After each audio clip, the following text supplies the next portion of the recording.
So this is another video about the tarot, and we are here discussing the devil. So the devil, it's a very see that cool, yeah, fucking amazing, right? So the devil is more of let me put up the card before I could start talking. All right. As usual, write down in the comment section what do you think of the symbolism and what does it relate? How does it relate to you?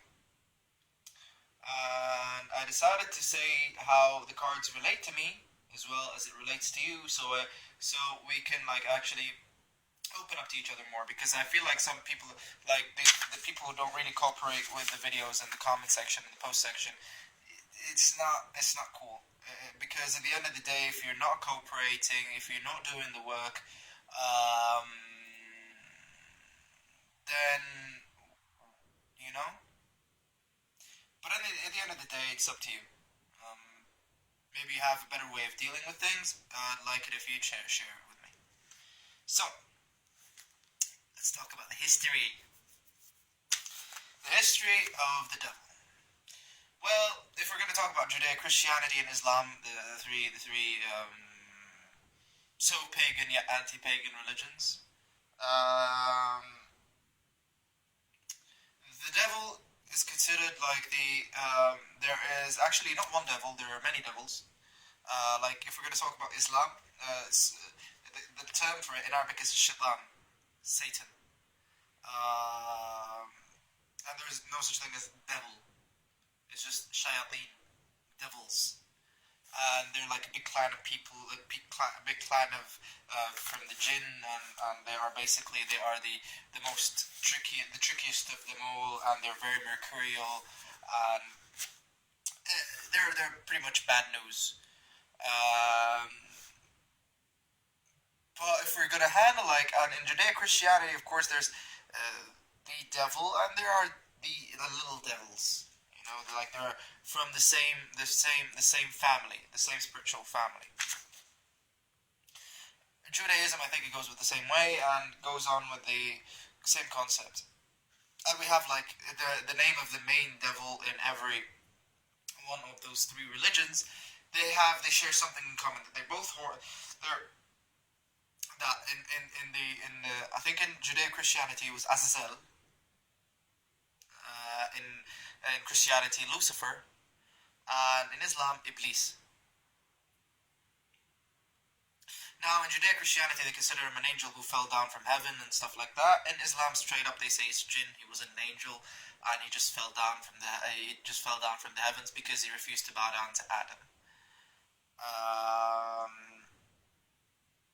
And there are other esoteric stories, and this is a long story. But I'm not here to change your way of thinking as much as I want you to change the way of your thinking in accordance with what helps you out with your life. In paganism, I don't think there's such thing as a devil. You know, there are demons, there are entities that are hungry, they want to fuck you over. But at the end of the day, it's each god has his attributes as positive and negative. There's no such thing as a perfect god, except in the Judeo-Christian and the Islamic religions, where the god is like the super awesomeness in the sky, where nothing is wrong with him, and all that stuff. Although he's the killer of millions, yet the begetter of millions as well. So, anyway, let's not get into confusing ideals and morals. Now let's talk about the significance of the devil. I want you to ask yourself this question. Write down in the comment section, what is the significance of the devil to you?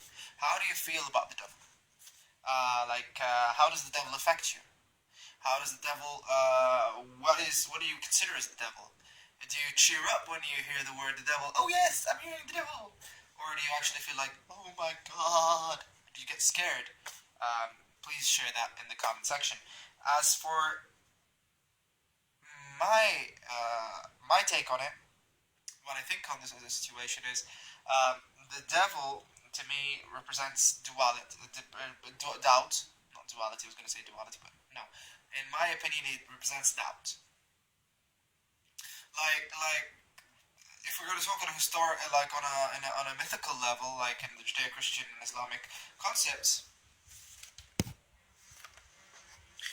we can say that he basically represents, or he, she represent, or they represent um, the ones that made Eve and Adam doubt the tree. Like doubt the command of God that thou shalt not eat from the tree, and thou shalt die if you eat the tree. And he came up to them and told them, how would you know?